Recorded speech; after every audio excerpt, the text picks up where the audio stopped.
Bagaimana dengan musik yang kita dengar setiap hari? Apakah musik itu adalah musik yang di dalamnya mengajarkan hawa nafsu?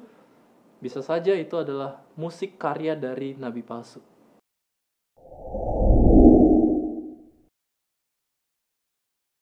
Jadi sekarang kita akan mempelajari nabi modern. Apakah ada nabi setelah Yesus disalibkan? Apakah masih karunia nubuatan diperlukan? Kalau kita baca nubuatan di dalam Yoel pasalnya yang ke-28, di bawah perikop hari Tuhan, sebelum perikop hari Tuhan adalah janji Tuhan kepada bangsa yang bertobat dan seruan untuk bertobat. Di Yoel 2 ayat 28 sampai ayat yang ke-29 dikatakan, kemudian daripada itu akan terjadi bahwa aku akan mencurahkan rohku ke atas semua manusia, maka anak-anakmu laki-laki dan perempuan akan bernubuat. Orang-orangmu yang tua akan mendapat mimpi, teruna-terunamu akan mendapat penglihatan-penglihatan. Juga ke atas hamba-hambamu laki-laki dan perempuan akan kucurahkan rohku pada hari-hari itu. Pada hari Tuhan. Walaupun nubuatan ini tergenapi pada saat kisah para rasul saat Pentakosta, tapi nubuatan ini memiliki penggenapan ganda yang pasti juga terjadi di akhir zaman. Karena hari Tuhan berbicara tentang akhir zaman. Oleh karena itu mari kita lihat nabi-nabi seperti apa dan apakah ada catatan nabi setelah Yesus disalibkan. Tapi sebelum kita melihat nabi setelah Yesus disalibkan, apakah ada nabi setelah Yesus disalibkan dan setelah para rasul mati, mari kita menimbang atau menyelidiki sejenak nabi-nabi di dalam Alkitab. Jadi kalau melihat nabi-nabi di dalam Alkitab, maka nabi di dalam Alkitab itu bisa digolongkan. Walaupun tidak ada sebenarnya penggolongan nabi ya. Tapi secara tugas dan fungsi atau capaiannya kita bisa golongkan. Contoh adalah ada nabi yang atau disebut canonical prophet. Nabi yang menulis Alkitab. Nabi kanon. Kanon ini adalah pembukuan ya. Jadi nabi yang menuliskan Alkitab. Seperti siapa di situ? Di situ ada Musa, yang tulisan-tulisannya disusun menjadi Alkitab. Di situ ada Samuel, ada Daud, ya, dan lain-lain. Dan ada juga nabi yang tidak menulis, dalam pengertian tulisannya, atau entah dia punya tulisan atau tidak, intinya karya tulisannya tidak dimasukkan di dalam Alkitab. Oke? Nah, untuk nabi non-kanonik ini, atau nabi yang tidak menulis Alkitab, itu ada beberapa kriteria. Contoh misalkan, ada nabi yang menulis, dia menulis, ada kitabnya, dia punya satu kitab. Tapi entah karena kitabnya itu hilang atau dimusnahkan. Contoh nabi yang menulis tapi tulisannya hilang. Itu terdapat di dalam Yeremia 36. Yeremia, apa ada nabi yang menulis dan tulisannya tidak dimasukkan di dalam Alkitab? Ada. Yeremia 36 ayatnya yang ke, lihat ya, ayatnya yang ke 2 bilang. Ini tentang Yeremia. Ambillah kitab gulungan dan tulislah di dalamnya segala perkataan yang telah kufirmankan kepadamu mengenai Israel, Yehuda dan segala bangsa dari sejak aku berbicara kepadamu, yakni dari sejak zaman Yosia sampai waktu ini. Jadi Yeremia waktu itu disuruh untuk menulis kitab tentang pekabaran-pekabaran sejak dia dari zaman Yosia sampai dia menulis kitab Yeremia ini. Tapi sayangnya, tulisan tersebut dimusnahkan di ayat yang ke-27. Coba baca ayatnya di ayat 27. Ketika dia kasih itu kepada raja, ayat yang ke-27 kata, sudah raja membakar gulungan berisi perkataan-perkataan yang dituliskan oleh Baruk langsung dari mulut Yeremia itu, maka datanglah firman Tuhan pada Yeremia, bunyinya selanjutnya. Jadi ada nabi yang menulis, tapi tulisannya itu tidak terpelihara. Contoh lain, not preserved ya. Contoh yang lain adalah 2 Tawarik 21 ayat 12. 2 Tawarik, tapi Yeremia tetap ada tulisannya kan. Jadi kita nggak bisa ambil contoh cukup jelas di situ. Tapi kita lihat bahwa ada kejadian tulisan Nabi yang dibakar sehingga tidak terpelihara. 2 Tawarik pasalnya yang ke-21, ayatnya yang ke-12. Lalu sampailah kepadanya sebuah surat dari Nabi Elia yang bunyinya, beginilah firman Tuhan selanjutnya. Elia ternyata menulis. Jadi Elia adalah nabi yang menulis pekabaran, tapi tulisannya tidak masuk ke dalam kanon. Mungkin karena tidak terpelihara. Kalaupun itu ditemukan sekarang, itu tidak akan tetap tidak akan dimasukkan ke dalam kanon karena kanon ini sudah final. Ya, kita percaya bahwa Tuhan yang memberikan firman Tuhan, Tuhan juga yang sanggup memelihara firman Tuhan, jadi dia tahu yang mana yang cocok, yang mana yang tepat untuk dia masukkan untuk pekabaran di akhir zaman. Ada juga tulisan Paulus seperti di Kolose 4 ayat yang ke-16 dikatakan bahwa ada surat kepada jemaat Laodikia. Walaupun surat tersebut tidak tahu apa yang terjadi dengan surat tersebut ya. Intinya adalah ada nabi yang menulis juga, tapi tulisan itu not preserved atau tulisan tersebut tidak terpelihara. Selain ada juga nabi yang memang tidak menulis. Contoh yang lain lagi ada di dalam 1 Tawarik pasal 29 ayatnya yang ke-29. 1 Tawarik 29 ayat 29, siapa itu? Sesungguhnya riwayat Raja Daud dari awal sampai akhir tertulis dalam riwayat Samuel pelihat itu, dan dalam riwayat Nabi Nathan, dan dalam riwayat Gad pelihat itu. Ingat Nabi Nathan yang menegur Daud? Nah, ternyata Nabi Nathan pun menulis. Nabi Nathan, ada Nabi Gad juga namanya. Mereka adalah nabi-nabi yang menulis. Tapi tulisannya entah itu tidak terpelihara, nggak tahu kemana. Kalaupun ada sampai sekarang pun, atau masih terkurung di bawah pasir kah, atau di dalam guci, tetap tidak akan dimasukkan ke dalam kanon. Karena kanon final. Oke? Selain daripada nabi yang menulis tapi tidak terpelihara tulisannya, ada juga nabi-nabi yang tidak bernama. Oke? Tidak bernama. Oh, nabi tidak bernama. Ya, contoh seperti di dalam Bilangan 11 ayat 24 dan 25, ketika waktu itu pada saat Musa mau atur bangsa Israel, kemudian Tuhan ambil roh yang ada pada Musa itu, yang Tuhan taruh, kemudian dibagikan kepada 70 tua-tua, dan mereka pun bernubuat. Juga kalau kita lihat ketika Saul saat itu baru dikasih tahu dia akan jadi raja, kemudian dia bertemu dengan rombongan nabi, ya. Itu kisah Saul. Jadi ada seperti 70 tua-tua bangsa Israel dan rombongan nabi. Yang kita tidak tahu bagaimana kehidupan mereka dan apa yang mereka lakukan. Oke? Itu. Selanjutnya, ada juga nabi yang tertulis di dalam Alkitab, tapi dia memang tidak menulis. Dan jangan anggap bahwa nabi yang tidak menulis itu adalah nabi yang kecil. Kalau kita bandingkan di dalam Lukas pasal 20 ayatnya yang ke-6, Lukas 20 ayat 6, tetapi jikalau kita katakan dari manusia, seluruh rakyat akan melempari kita dengan batu, sebab mereka yakin bahwa Yohanes adalah seorang nabi. Bagaimana Yesus menggambarkan Yohanes Pembaptis ini? Lukas 7 ayat 28. Lukas pasal 7, ayatnya yang ke-28. Aku berkata kepadamu, di antara mereka yang dilahirkan oleh perempuan, tidak ada seorang pun yang lebih besar daripada Yohanes Pembaptis. Jadi ini juga ada nabi yang memang tidak menulis sama sekali. Karena kita tidak ada catatan di dalam Alkitab bahwa Yohanes Pembaptis menulis. Tapi justru dia melakukan pekerjaan yang besar, Yesus katakan, seperti Yohanes Pembaptis. Ya. Satu lagi. Nah, ini yang unik. Yang golongan terakhir. Ini adalah dia sempat kecurahan sebagai seorang nabi, menjadi seorang nabi, tapi hanya satu kali. Selanjutnya dalam kehidupannya tidak pernah lagi kejadian itu terjadi.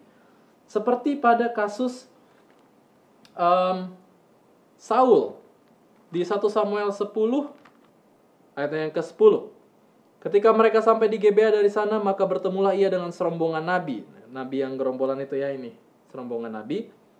Roh Allah berkuasa atasnya dan Saul turut kepenuhan seperti nabi di tengah-tengah mereka. Dan semua orang yang mengenalnya dari dahulu melihat dengan heran bahwa ia bernubuat. Nah, Saul waktu itu bernubuat bersama dengan nabi-nabi itu. Lalu berkatalah orang banyak yang satu pada yang lain, apakah gerangan yang terjadi dengan anak Kis itu? Apa Saul juga termasuk golongan nabi? Jadi Saul sempat bernubuat, dia sempat mendapatkan karunia nubuat, tapi hanya sekali. Saya tidak tahu bagaimana, apakah itu dia tidak pertahankan, apakah ada syarat-syarat untuk mempertahankan karunia nubuat yang dialami, atau karena kehidupan selanjutnya yang saya sebut ini sebagai nabi seketika, atau Tuhan mempunyai agenda bahwa cukup cuma satu kali saja begitu, karena dia punya maksud tertentu. Seperti pada kejadian Saul, lalu pada kasus Nebukadnezar juga, Tuhan memberikan penglihatan kepada Nebukadnezar dan nubuatan, walaupun Nebukadnezar tidak mengerti arti dari penglihatan tersebut. Dan ada begitu banyak nabi juga yang tidak mengerti arti dari penglihatan tersebut. Seperti Daniel, dikasih tahu penglihatan dan dia nggak ngerti. Nanti setelah beberapa waktu selanjutnya dia baru diberikan pengertian. Yehezkiel juga dia tidak mengerti arti dari penglihatan tersebut. Dan bahkan nabi di luar dari darah Israel. Jadi dia bukan orang Israel, bukan keturunan Israel. Seperti Bileam. Dan sebenarnya yang di atas-atas dari Yakub itu bukan orang Israel semuanya kan, karena mereka itu nenek moyangnya Israel. Oke? Jadi sekarang kita akan melihat nabi setelah salib. Apakah setelah salib masih ada nabi dan masih diperlukan karunia nubuat? Mari kita lihat. Ini adalah beberapa nama nabi yang ditulis pasca salib pada zaman jemaat mula-mula. Kisah 11 ayat 27. Mari kita buka ayatnya. Kisah 11 ayat 27. Pada waktu itu datanglah beberapa nabi dari Yerusalem ke Antioquia. Salah satunya namanya siapa? Agabus bangkit dan oleh kuasa roh ia mengatakan bahwa seluruh dunia akan ditimpa bahaya kelaparan yang besar. Dan itu pun terjadi. Jadi banyak nabi datang dari Israel, katanya beberapa nabi datang ke Antioquia. Salah satu namanya adalah Agabus. Juga di kisah 13 ayat 1. Pada waktu itu dalam jemaat di Antioquia ada beberapa nabi dan pengajar. Barnabas, Simeon yang disebut Niger, Lukius seorang Kirene, dan Menahem yang diasuh bersama dengan raja wilayah Herodes dan Saulus. Nabi pada jemaat Antioquia. Juga di dalam kisah 21 ayat 10.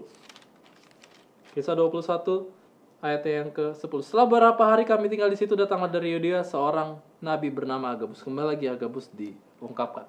Jadi di sini bahwa karunia nubuat tidak berhenti sampai Yesus disalib, dan itu berlangsung pada gereja mula-mula. Dan apakah itu masih terus berlangsung setelah kitab Wahyu ditulis? Mari kita lihat beberapa tulisan dari para bapak gereja yang disebut Anti-Nicene Fathers, bapak-bapak sebelum Konsili Nisea. Ada bapak gereja yang disebut Justin Martyr. Di situ ditulis di dalam Anti-Nicene Fathers, halaman 240, volume yang pertama, chapter 82, dikatakan bahwa karunia-karunia nubuatan masih tinggal bersama kami, bahkan sampai saat ini. Justin Martyr menulis. Juga Eusebius katakan bahwa kami mendengar begitu banyak saudara-saudara di dalam jemaat yang memiliki karunia nubuatan. Dan ini berlangsung puluhan dan ratusan tahun bahkan setelah Yesus disalibkan. Menggambarkan bahwa karunia nubuatan tidak berhenti sampai Alkitab ini selesai ditulis, dan itu masih terus berlangsung dan masih terus berlanjut.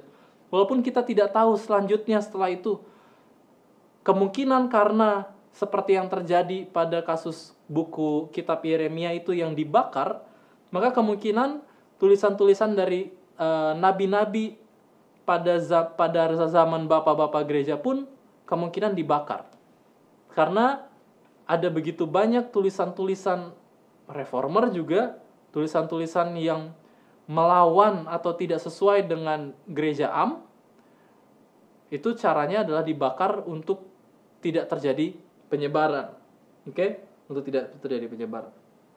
Yang pasti ada nubuatan bahwa nabi pasti akan tetap ada sampai pada akhir zaman. Tadi kita sudah baca di pelajaran pertama juga, kita sudah baca bahwa karunia nubuat pasti selalu ada sampai pada akhir zaman. Walaupun kembali lagi, itu bisa terjadi pada period of silence atau zaman hening tadi ya. Tidak ada no open vision.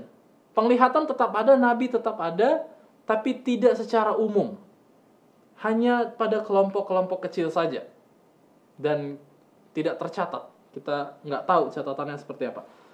Nah, di dalam Wahyu pasal 12 ayat 17, kita dapati di situ adalah bahwa umat Tuhan di akhir zaman akan memelihara perintah-perintah Tuhan dan memiliki kesaksian Yesus. Oke? Di mana kesaksian Yesus di dalam Wahyu pasal 19 ayatnya yang ke-10 itu adalah roh nubuat. Sekarang mari kita bandingkan. Wahyu 19 ayat 10 menulis, kita lihat ya struktur dari Wahyu 19 ayat 10. Wahyu 19 ayat 10, struktur dari ayatnya adalah begini. Maka tersungkurlah aku di depan kakinya untuk menyembah dia, tetapi ia berkata kepadaku, janganlah berbuat demikian, aku adalah hamba, sama dengan engkau dan saudara-saudaramu yang memiliki kesaksian Yesus. Sembahlah Allah karena kesaksian Yesus adalah roh nubuat. Oke? Yang memiliki kesaksian Yesus.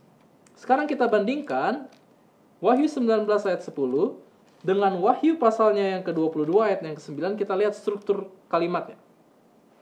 Di dalam Wahyu pasal 22 ayat 9 katakan, tetapi ia berkata padaku, jangan berbuat demikian. Sama, ayat 10 juga di Wahyu 19, sama, jangan berbuat demikian.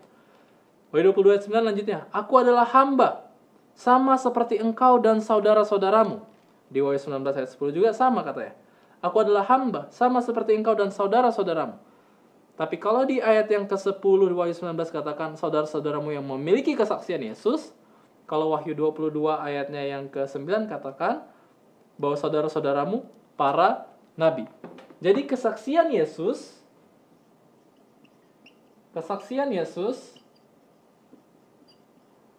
adalah roh nubuat atau karunia nubuat yang dimiliki oleh nabi.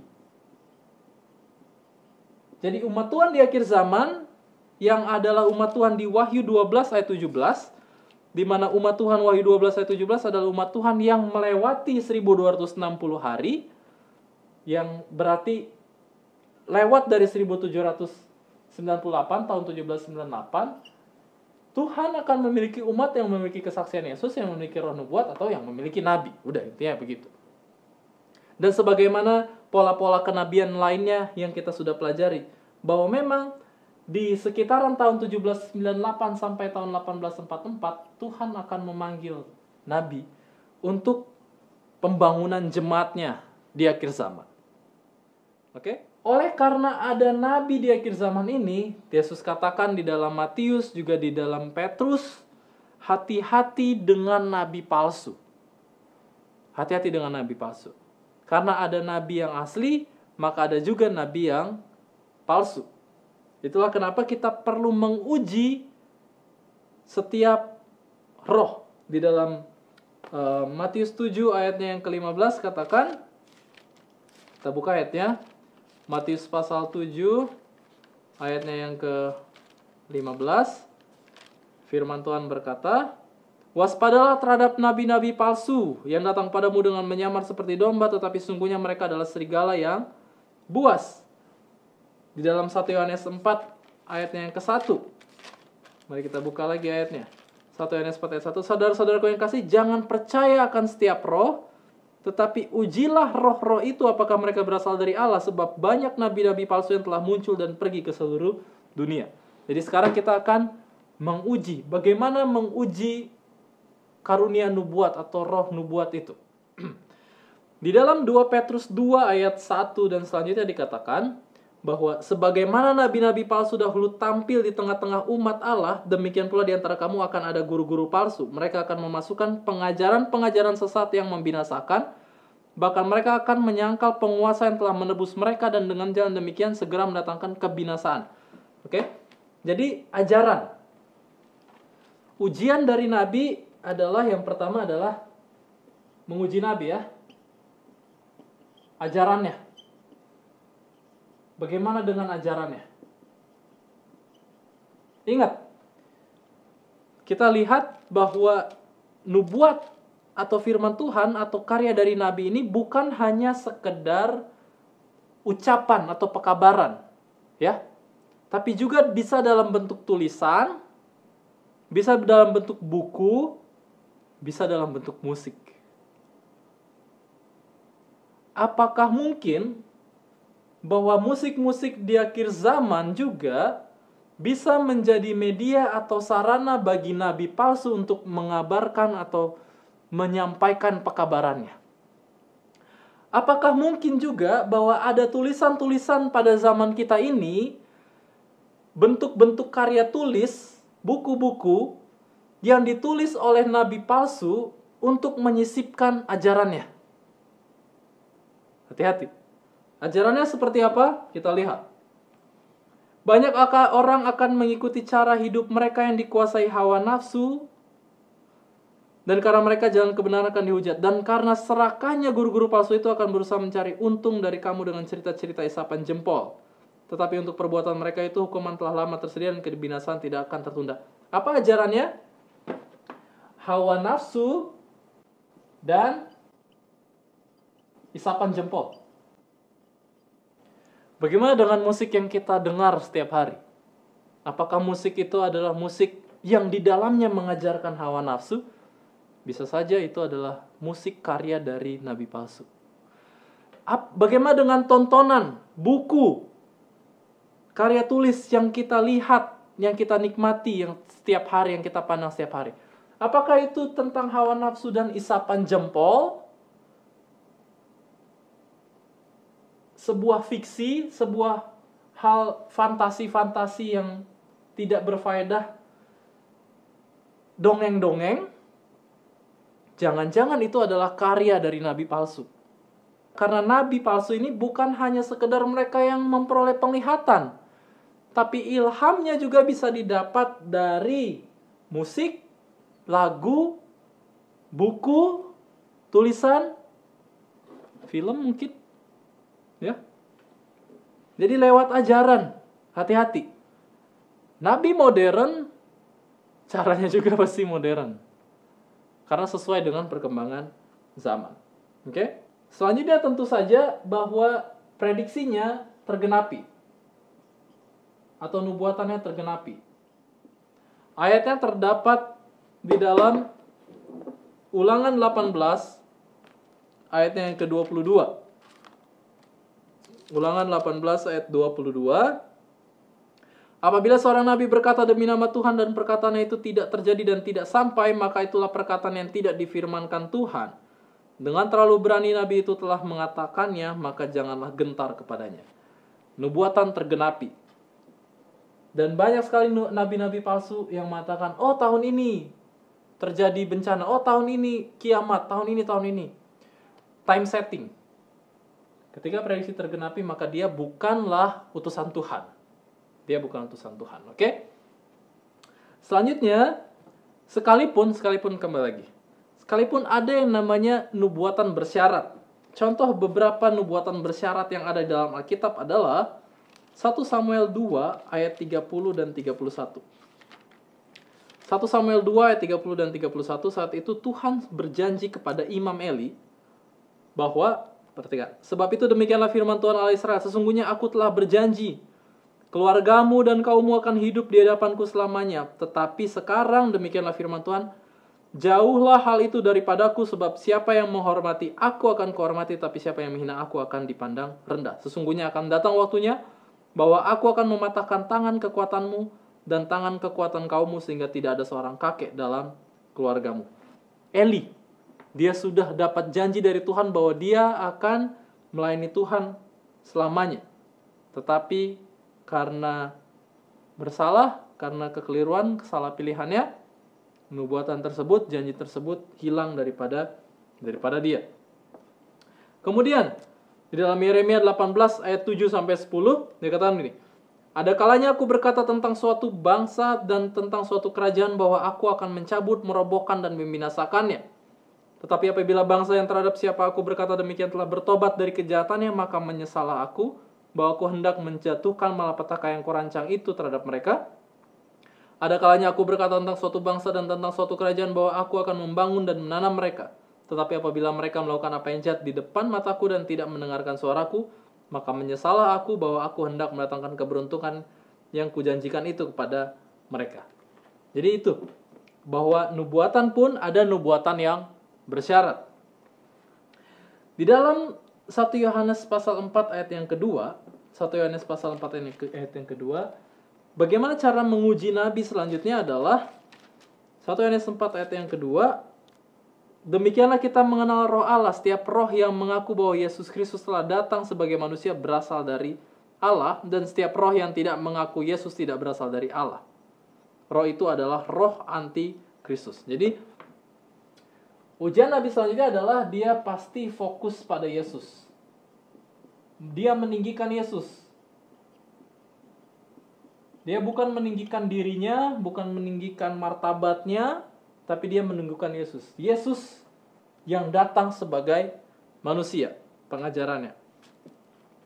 Lalu di dalam Ulangan 13 ayat 1 sampai 3.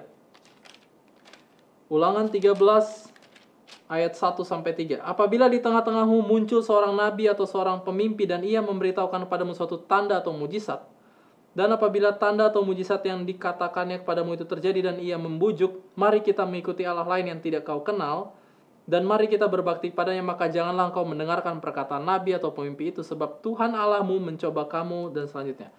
Jadi dia harus membawa orang untuk melayani Tuhan. Bukan melayani yang lain. Bukan melayani diri, bukan untuk mencari uang, bukan untuk menimbun harta, tapi untuk melayani Tuhan. Ujian nabi selanjutnya adalah dia harus fokus pada pelayanan pada Tuhan. Dia bukan orang yang tinggi hati, tapi dia adalah orang yang rendah hati. Oke? Dan Yeremia 18 ayat 11 yaitu untuk membawa pertobatan. Bahwa pekabarannya adalah pekabaran teguran. Bukan pekabaran damai-damai atau yang menyenangkan telinga saja. Dan yang penting juga adalah Yesaya 8 ayatnya yang ke-20. Mari kita buka ayatnya di dalam Yesaya 8 ayat 20. Yesaya 8 ayat 20. Carilah pengajaran dan kesaksian. Siapa yang tidak berbicara sesuai dengan perkataan itu, maka baginya tidak terbit fajar. Bahasa Inggrisnya, to the law and to the testimony. Jadi ketika seorang nabi atau pekabar tidak bersesuaian dengan pekabaran sebelumnya, maka itu bukan ilham Tuhan. Jadi dia harus selaras dengan pekabaran sebelumnya. Lalu bagaimana dengan buahnya? Bagaimana dengan buah?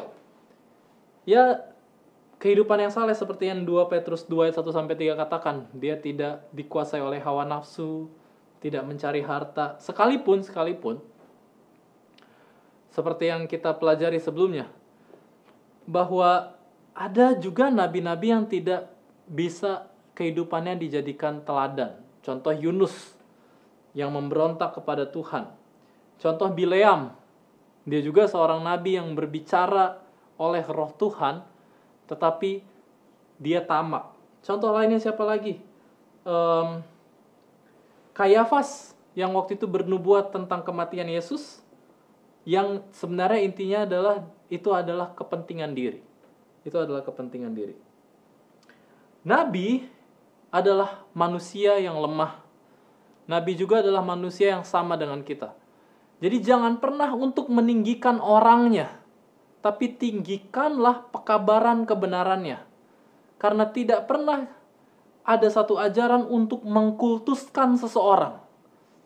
Sekalipun seseorang ini mempunyai karunia nubuat, tapi bukan orangnya yang dikultuskan. Karena karunia tersebut datang dari roh. Maka rohlah yang harus ditinggikan.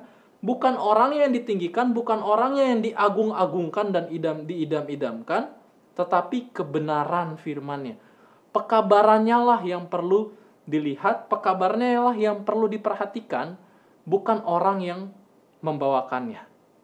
Harus diingat itu, bahwa kita tidak mengkultuskan, kita tidak meninggikan, kita tidak mendewakan orang. Karena semua orang sama. Kita bersyukur kalau orang tersebut dikuasai atau diberikan karunia nubuatan. Tapi kita bersyukur kepada Tuhan. Roh Tuhanlah yang memberikan itu. Oleh karena itu, yang kita tinggikan adalah kebenaran, yang kita bawakan adalah pekabarannya. Pekabarannya. Karena kembali lagi, apa yang Nabi katakan, pekabaran yang Nabi katakan sebenarnya semuanya itu berdasarkan kepada pekabaran-pekabaran sebelum. Pekabaran-pekabaran sebelumnya. Dan seandainya kita menghargai dengan benar pekabaran-pekabaran sebelumnya, yaitu Alkitab ini,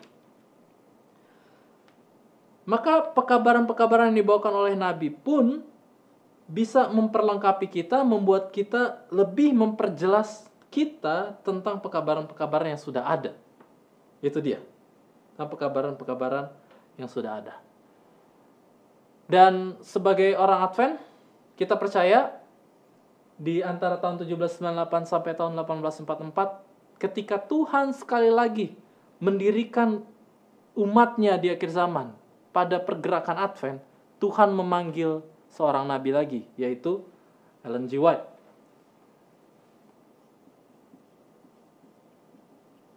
Ellen Gold Harmon ya, yang menikah dengan James White.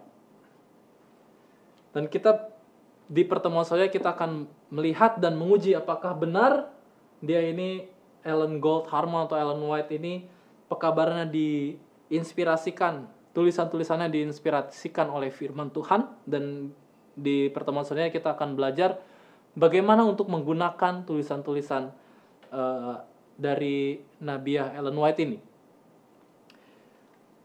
Intinya dari sini, di pelajaran ini kita belajar bahwa pada tahun sekitar 1798 sampai 1844 Tuhan akan membangkitkan nabi. Tuhan akan membangkitkan nabi. Dan karena Tuhan akan membangkitkan nabi di sekitar era tersebut, setan pun memberikan